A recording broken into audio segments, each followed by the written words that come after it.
Test. He never tells me that. I don't even know how to follow that. I got nothing. I'm hearing you on the PA. Yeah. Okay, and is it coming through on vMix? Yep, and Steve says yes. All right, Steve is on the ball. We ready to start then? We are. All right, welcome everybody to live Q&A. This is Pastor and the Recovering Heretic. I am the pastor. I am the recovering heretic with an incredible knack to give Dave lines that he doesn't know how to respond to. Yeah, well, you know. And a good thing the camera was off when that happened. Yeah. Welcome everybody. How are you, Dan? I'm good. I'm a little sleep deprived today, so if I get a little punch happy on you, That's fine. you'll know why. Yeah, today I want to get into, again, we're going based on readings, and today is that great, well-known The Good Samaritan. Right? that we all know and love. So before we get to that, first, some things on the prior readings. One of them, Steve was wondering in Paul's reading today, who is Epaphras? Epaphras. Epaphras. I don't know his exact biography. He's Paul has a team of people he works with. Yeah. You know, Timothy is his number one go-to guy, but Titus is another one. And occasionally the letters will mention Epaphras as one of, I'm sure there's a whole saint biography somewhere. But he's regularly mentioned in a few of the letters that in the end basically say, you know, he's one of Paul's co-workers. Yeah. Is how it works. Well, the way Paul writes this particular letter, it makes it sound like Paul is not the one that established that church, that Epaphras established it.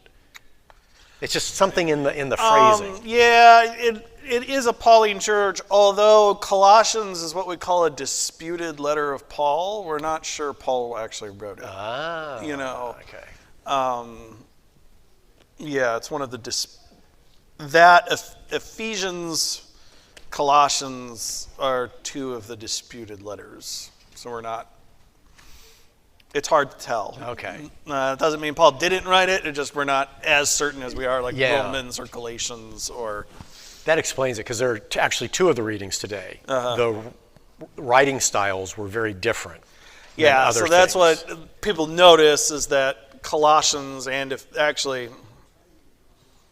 about 70% of Colossians is in the book of Ephesians. You know, so there's a lot of overlap. Yeah, they have a different writing. It's not that it's not Pauline. You know, it sounds very Paul-like in its theology, but it doesn't sound Paul-like in its vocabulary. Yeah. It uses, and that's the whole letter through, it uses phrases that Paul doesn't use in Romans and Galatians, and down to things like where the thes and the ands are also kind of it's just the phraseology is different. That doesn't mean he didn't write it. You know, people can change their writing styles. Yeah. You know, so some scholars would say Paul didn't write it, but a school of Paul wrote it. Some would say Paul kind of drafted the basic outline, but then left somebody like Timothy to fill in the gaps. You know, that kind of thing. I tend to subscribe, depending on how conservative I'm feeling. I tend to waft between he wrote it and he did the outline thing. Yeah. But that's just me, you know. It'll be interesting to apply modern tech to that, because AI, there are a couple of actually AI programs now that do linguistic and vocabulary that's analysis. what the places where the ands and that's where that kind of analysis comes. Somebody's actually done that, and it's different because you know its ands are different and it's prepositions and uses phrases. Very cosmically focused, you know. So much bigger picture stuff. Yeah, Jesus is the cosmic Christ in Ephesians and Colossians. The other part is it says Colossae, but there's a lot less. There's actually very little having to do with. Past that introduction, there's almost very little having to do with any specific congregation, you know, and got to remember the title for all these letters was added by the church later. You know, and so Like a lot of people kind of think that they started off as circular letters to various churches. Like they weren't to any one specific place. They were Just pass it on. Yeah, This is for everybody. right. This is for everybody to read. Well, I'm semi on the same note, but why do we have a reading today that's essentially just the salutation? This is like the setup for the rest of the letter. Yeah. But the bulk of the reading is just, It's the header. Dear John, I'm Paul. You may remember me from such action movies as. I'll have to read the reading again. Because I'll be honest, I prepped for Luke, not for. Yeah, it is the intro.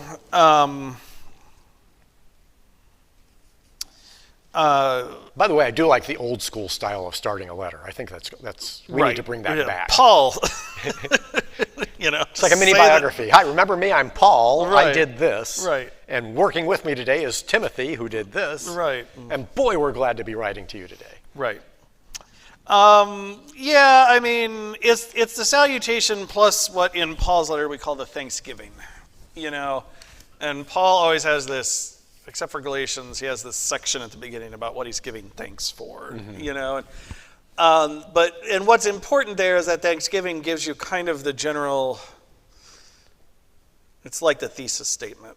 That Thanksgiving actually reveals a lot about the direction Paul is usually headed in a letter. So it's almost as abstract at the beginning of this. Right, it is. It's a lot like it. So you get the abstract along with, along with the greeting. Okay. So. Yeah, Steve is saying that his question took a turn he did not expect. So.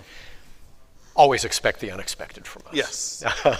And Renee has a question, since we're talking about Paul. Yeah. In the news just this past week, the new Catholic bishop for Columbus is getting rid of the Paulists who ran the Newman Center at Ohio State's campus. Okay. And Renee was wondering, are they called that because they focus on Paul's teachings as opposed to the rest of the Gospels, or? I have no idea. Sorry, Renee. I will get back. I'll do some research on that one. Yeah. Okay. There may be more controversy coming on that one too, so we'll have to bring that up. I'll do research. Well, and then to double back then, Deuteronomy also. Yeah. This section of Deuteronomy, the tone and writing style are very different than the prior books of the Bible. So who wrote Deuteronomy? As opposed to, like, who wrote Exodus? Okay, there's the scholarly answer, or the scholarly answer is that the Deuteronomist wrote Deuteronomy. And I'll explain what that means in a second. I was going to say then, obviously, who are the Deuteronomists? But. So it's tradition says it's one of the books of Moses, right? First 5 books are the books of Moses. It's framed as Moses's final. The whole book is Moses's final sermon.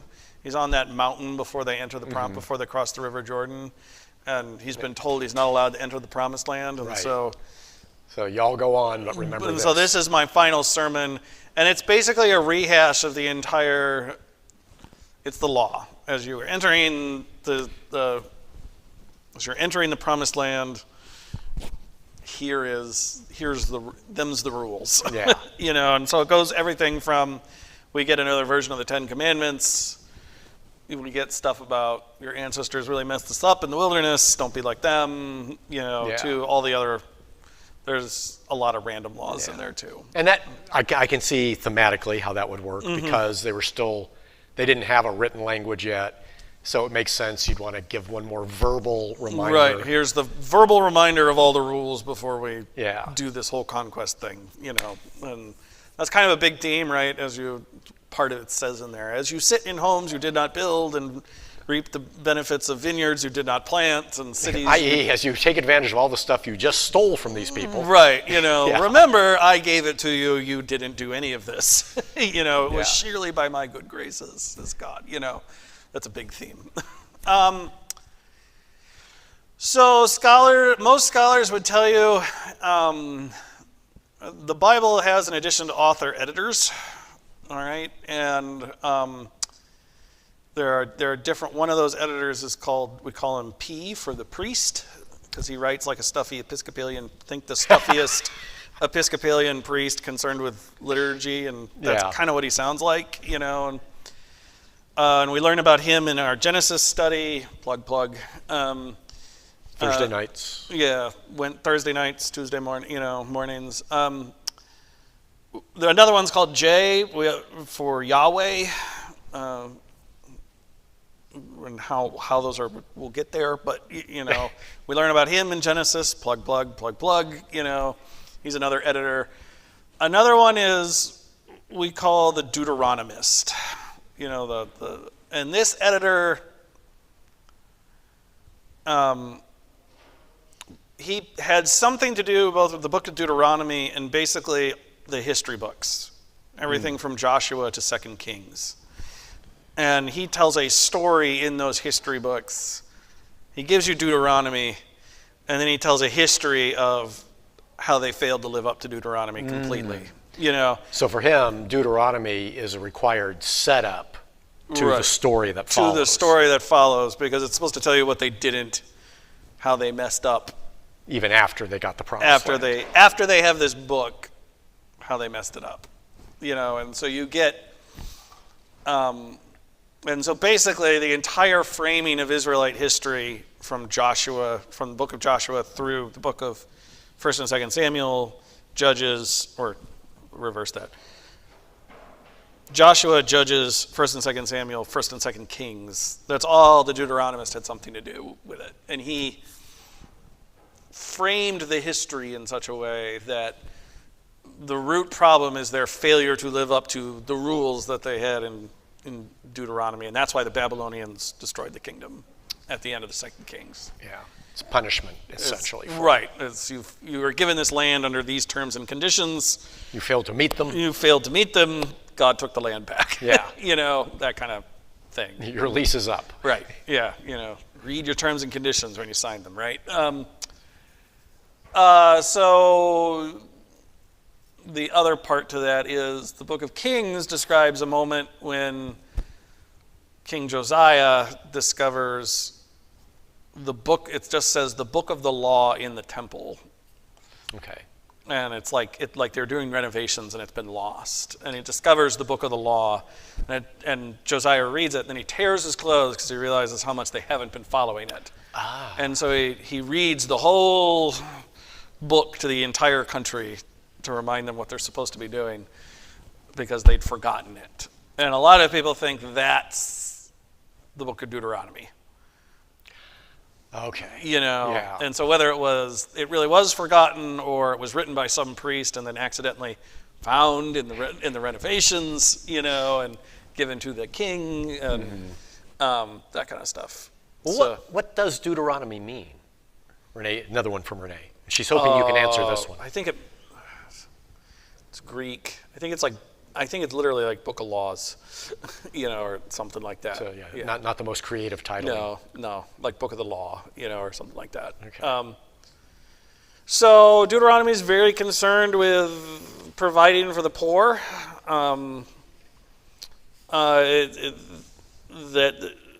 It's again and again and again. So the law of Jubilee, where debts are to be forgiven, kind of like comes partially out of here. Gleaning laws, you know, in Ruth come out of here, you know. So it's very concerned with caring for the poor, and that is Israel's fundamental failure. One of their many failures is they fail to worship God only, and they fail to care for the disadvantaged. And these are kind of the Deuteronomist twin condemnations of the kingdom as it is. Hey. So I guess some traditions continue to live on. Yeah. Well, 2,000 years later. Yes. Speaking of which, yeah. Back to our main topic that we wanted to get to today. This is the tale of the Good Samaritan. Yes. In Luke today. Before I get to the things that irritate me Yes. about this, Yeah. Jesus, with his parables, chooses his words carefully. Yeah. And in this particular case, we have 4 players. Mm-hmm. Why did he pick these particular 4? He's got a priest, and then a Levite, Yeah. and then the general traveler, or the Samaritan, and then at the beginning, the general traveler who was Yeah. The dude. the dude, yeah, Right, whoever he is. who could not abide because he was being Right. Beaten. beaten. Yeah. So the non-abiding dude gets Yeah. beaten. Yeah. And I assume the reason that the non-abiding dude is not identified is that he represents all of us. We could be him. Or he's a general character, he moves the action along and right. He's our MacGuffin. Yeah, right. You need somebody to Yeah. get the story started, right? And So we have the dude. right, we have the guy, traveling along the road, right, from Jericho to Jerusalem. It's a dangerous road, that road. It descends over like 2,000 feet, like it's from Jerusalem's in the highlands, Jericho's in the lowlands. So it's, you're going down, it's windy. Bandits like to camp out on this road because it's windy and, Lots of places to surprise you. Right. So it's a pretty unsafe road, He's not going through a great part of town, as he's going through here. So why start with who does the priest represent? Why does Jesus start with a priest ignoring the Samaritan? Yeah. Or ignoring the dude? Sorry. Yeah. They both represent, I guess, best way to put it, they both represent good religious people, like good church folk, when people talk about he's a church-going man, like they both represent, it'd be like saying a pastor passed by on the other side and a worship team leader passed by on the other, like the two people who you'd kind of expect to do something. Because they're so religious. Well, just because they're the good, quote unquote, good normal people, the good people, right? Like, and why would they pass by? It doesn't say that. There's a lot of time and energy put into that one that I think ends up being usually vaguely anti-Semitic. So I would just say they don't pass by because Jesus wants to illustrate what actual neighborliness really is. You'll hear a lot of things. I'm sure you've heard a sermon in your lives about, like, the priest. There were certain rules that a priest couldn't touch a dead body, or else he would be made unclean. Same goes for Levites, and I think making those ends up focusing on the wrong thing, because I think Jesus is trying to illustrate who the neighbor, what neighborliness consists of. Yeah, because I don't get, all these decades of reading that one, I never got that impression. Yeah, some people will spend a lot of time on that. And so I think that's spending time on the wrong place. Yeah. They're meant to illustrate that they're good religious folk. Yeah. So what about then the Samaritan? Why is it a big deal that it's a Samaritan? Because obviously that was chosen carefully too. He's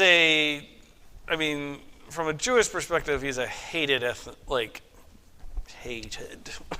So to the crowd Jesus is talking to, yeah, it has extra significance. Right. Like they wouldn't have, if you notice the guy in the story, he can't even actually say Samaritan, right? He just says the one who showed him mercy. Can't even manage to get the word out of his mouth,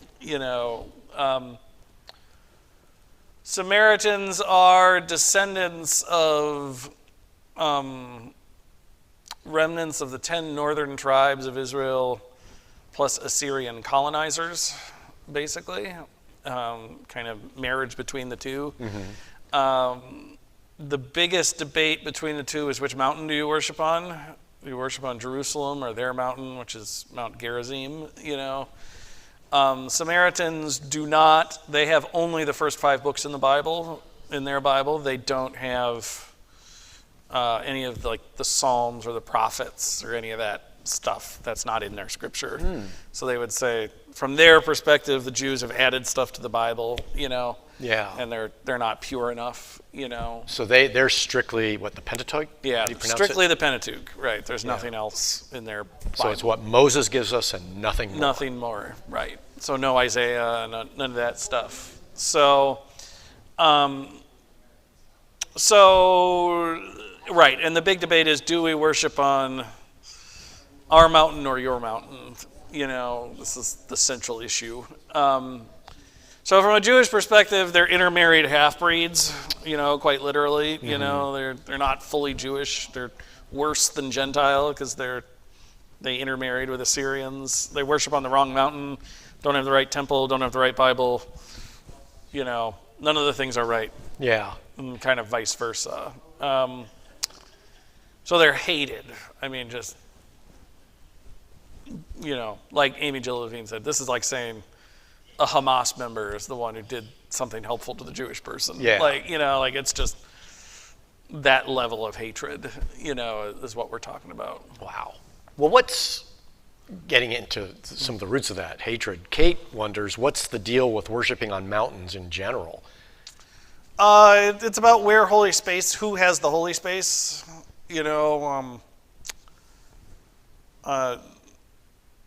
when the kingdom was founded, worship was centralized around the temple in Jerusalem, and so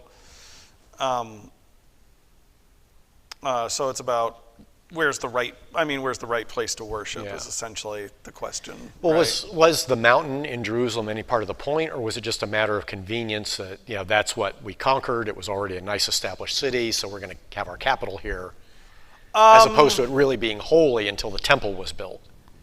Because up till then, wasn't it more important about the ark and where the ark was? Yeah, and then the ark was on that mountain when David took the city. He put the ark there. Yeah, basically. So it wasn't anything inherent about Jerusalem until then. Yeah, I guess depending on how people would. So tradition has it that the mountain that Abraham went to sacrifice Isaac on was Mount Zion, the mountain, the mountain that Jerusalem is right. Yeah. It's where the Temple Mount is, because Herod just built a giant block. The Temple Mount today is the remnants of that mountain. He basically encased the entire. It's really not a mountain, by the way. It's a hill, and he encased the entire hill in a block foundation, which is the Temple Mount today. Mm-hmm. That's what we're talking about, basically, is the Temple Mount. So, they would say tradition has it this is a very holy space. The Psalms talk about Mount Zion as God's place. Mm-hmm. That kind of. The prophets then talk about Mount Zion as the place from which salvation for the whole world will stem from. So what about then the Samaritans? What about their mountain makes them think that's the special place? Well, if you talk to the Jews, they would say, well, when the northern tribes seceded from the southern tribes, they made up a mountain that was holy, and that's why they worship there, And that's kind of how the Old Testament records it, because it's from a Jewish perspective. So when the 10 northern tribes secede and name their own king, that king doesn't want everybody going down to Jerusalem to worship. So he says, the new mountain is this mountain, and they would connect it to various stories around Jacob, that kind of thing. Okay. So Steve is wondering, too, if there's also a role that mountains would be higher up and thus closer to God. Yeah, I mean, I don't know if they literally thought that, but you'd be able to see the temple from anywhere in the city. Yeah. Right? I mean, to this day, if you're in Jerusalem, you can see where the mosque, the rock is, right? The mosque that's on there now. You can see where it is because it's like the tallest point in the city. I mean, it's right there. Yeah. So visually it made sense. Right, visually it makes sense, right? It's also the easiest place, like the temple was where all the expensive stuff was, and mountains are easier to defend. There's a practical security thing there, right? Yeah. Like you built the mount, there was the the temple and then the fort and the king's palace, and they were all kind of on this ridge line, basically, and that's because it's the highest point and it's easiest to defend if someone's besieging the city or something, Assyrians, Babylonians. Yeah. Anybody. Take your pick. Right. All right, well, let's get back then to Jesus with all this. Does this relate to why he has to define neighbor? Yeah, the guy's trying to he's trying to lawyer his way out of, Of loving. Of loving, right? And we do this too, right? Does it mean this or that? Does it really mean those people? Or what about, what about thee? And it's like, well, yes, those people too. Yeah.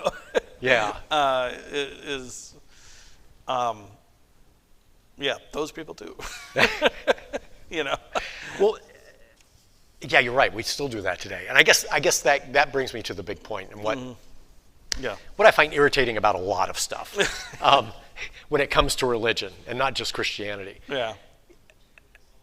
Why do we have, for Christians in particular, but really for all humans, because all the major religions espouse wonderful principles, and why do we have so much trouble following? Because it's today's readings and because we're here in a Lutheran church, Jesus in particular, he distills this down to something so simple. Yeah. It's like, forget the details, as you're saying. Forget trying to lawyer your way out of this. Right. It's simple. Right. Just frickin' love everybody. Right. Do mercy. Yeah. Yeah. Why? 2,000 years of this lesson that is so simple, and it's really one sentence long. And really more, because it's as Jesus says here in Luke, this is based on the Old Testament law. Yeah. Right. So you're talking, like 4,000 years of human history? And we still can't get this very basic lesson? Why? What is it about us that in 4,000 years, we haven't learned to just love everybody, and that's what it's about? Yeah. I sometimes think we should go back to the old Confession and Forgiveness out of the old Red Book, because the language was, we are sinful by nature, and there is no health within us. There is no health within us. I guess I would say, sin is the short answer to your answer, right? We are sinful beings to our utter core. Yeah. But in some ways, it seems like a cop-out, because it seems like, why would Jesus even be telling us this lesson? If he didn't have some hope that we'd at least try. I guess the law and gospel, right? What is law's function, right? Yeah. And law's function is to prove to us how much we haven't done it, right? That's the law illustrates to you why you need a savior, right?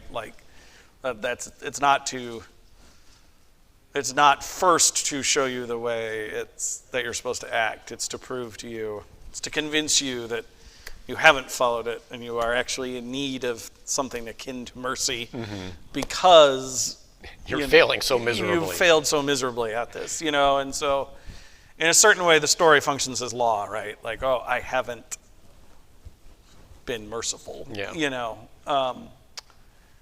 So it's not a cop-out, but it is understanding where holy action comes from. Like, it's not sourced from you. It's the Holy Spirit working in you when you're convinced, I haven't done it. Yeah. Right.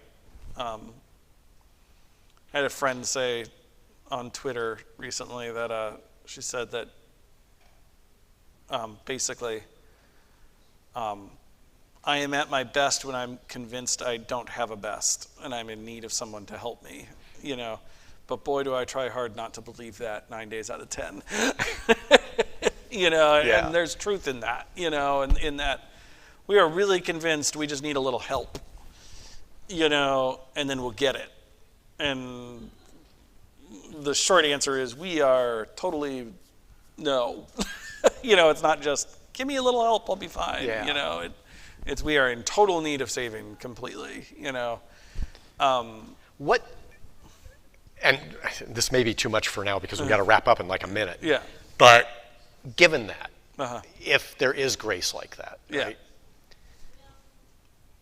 Why bother then? Why bother with even paying attention Well, to because the lesson of the Good Samaritan and the golden rule? Well, because the grace actually gives you the proper incentive to pay attention, I guess I would say, in that since it is all grace and I'm incapable of earning it, I don't need to earn it. Mm-hmm. Therefore, the next step is I can be totally focused on my neighbor because I have everything I need. Luther would say the only way to true holy action, to true trying is out of grace. Because otherwise it's all self-centeredness. Yeah. Like if it's always, I gotta go and do likewise. I gotta, earn it. Yeah. Without grace, it's an insurance policy. I do this, that's my premium payment, right, this is my and premium. That gets me into heaven. Right, but that's right, exactly. But that's all self-centeredness. It's not actually genuine. Right, it's still about me. Right, and Luther says the only way out of that equation is to stop trying that game and to say, okay, I don't actually need to earn heaven because I've gotten it. I don't need, and we have these things called sacraments, to remind you every week, that you have all you need in Jesus Christ. Period. End of story. So since I have that, right now I can totally focus on truly loving others. Right. Since I have all what I need, okay, what does my neighbor need? What true mercy does my neighbor actually need? We got to end there, but I'm disappointed because I'm still at the why don't we then? Well, I mean, I guess the other short answer, it's actually hard. It's simple, but it's very difficult. Again, to use it's not just be nice. Anybody can be nice. Mm-hmm. You can be nice and polite. Like that's actually not what Jesus is. I mean, think about the effort, right? I preached on this in the sermon, but the effort this guy did for him, right? Yeah. Like, bandaged him up, put him on his donkey. Like, didn't just bandage him up and then leave him in the ditch. Or didn't just call 911. No, you're right. He cleans and treats his wounds. He cleans and treats his wounds. Takes him 2 denarii is 2 whole days labor, 2 whole days wages. Divide your income onto a daily basis, and that's a denarii. Wow. So it's 2 whole days of income that he's given up. For this guy, right? Plus lost travel time. Lost travel time. Assume he's a merchant. If he's got all this stuff with him, he's probably late on a delivery. He's coming back, right? That's what he says. I'll repay you whatever extra I owe when I come back. Kind of like I said in the sermon, the one-off generosity thing is simple. Mm-hmm. We can do that, actually. And that's fine when people do it. I love it when people do it. But the harder work, the much more difficult work, is that kind of committed, the committed mercy. So it's no wonder that people don't want to do. That's why the guy's trying to lawyer his way out of it. He's like, well, you can't possibly mean that for for everybody. There's got to be a limit to that somewhere. We got to not include someone. Yeah. There's got to be a limiting principle. And Jesus says, nope, no. Abundance is abundance. Right. Cool. And so that's why, beyond normal sinfulness, it's actually very difficult. I don't undershoot how hard a thing it is that Jesus calls us to here. Wow. I hate that we have to wrap there because it opens with a whole then discussion on, the philosophy of abundance versus philosophy of scarcity. But right. It's all related. We'll have to hit those up later because we are out of time. Yep. So thank you. Thanks, Renee, Kate, Steve, for feedback and questions. Yep. Thank you, everybody. And if you have other questions about anything religion, get them to us. I'm happy to answer them. Otherwise, we'll see you next week. See you next week.